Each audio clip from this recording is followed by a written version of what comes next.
Welwyn Garden City, a town founded by Sir Ebenezer Howard in the 1920s. His goal? To merge the industrial with nature. In this documentary we'll be focusing on the aspect of the town that is lesser known, the Welwyn Film Studios. We will be exploring what life was like on set and give a retrospective insight on what was once a new and exciting industry for the town.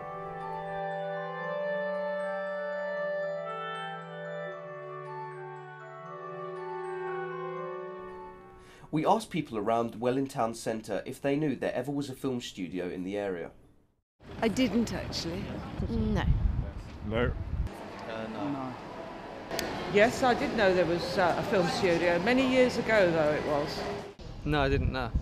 No. No. Together, our team researched the history of Welwyn and its film studios at the local library.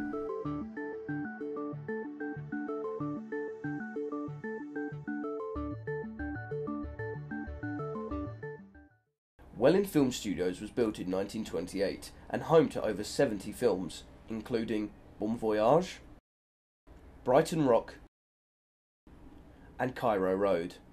Many famous actors of the era worked there, along with Anna Neagle, Rex Harrison and Richard Attenborough. At Oaklands College, we arranged to talk with people with first-hand experience and knowledge related to the studio. My mother used to tell me that when they made war films, they used the gravel pits for shooting the trench scenes, and because of the explosions, she used to take us children to the other side of the town because we were scared of the noise. Brighton Rock. We went down to Brighton Rock and we watched all the races and really enjoyed ourselves because we were allowed to stay in a hotel and we got paid, I think it was £5 a week for our help in the film. And Temptation Harbour, I was a crowd artist skipping in the street when they were taking a horse and cart through with two other girls who were both children of another man that worked at the film studios. I don't think he was a carpenter, but he was certainly working there. And basically it was just fun. In the school holidays, we weren't allowed to do it when we should be at school. You had to be very quiet and very still until they were ready to film. So you weren't allowed to sort of talk or make a noise. And the red light used to come on. We went to Onslow's St Audrey's School to ask students for their views on the studio.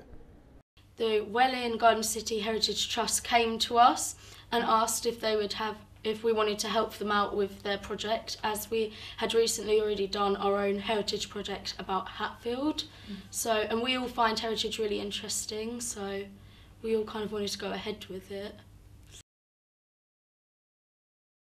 At first we didn't know the studio was there, but we found out that it was like really well known. It was like part of the British Hollywood.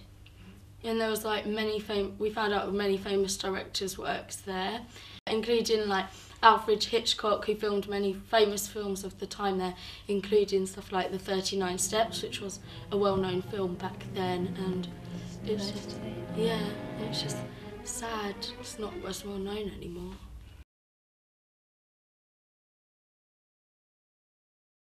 I think we did know about it in our generation. We knew it was there.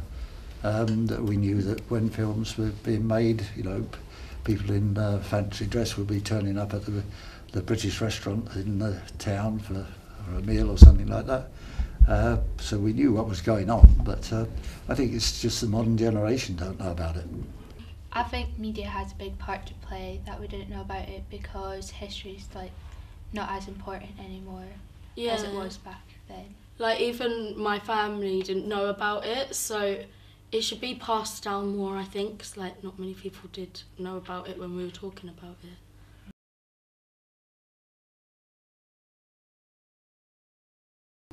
Well, possibly, because it would employ a lot more people, so everyone would get some jobs, which everyone's looking for at the moment. And it would be quite interesting for everyone to watch.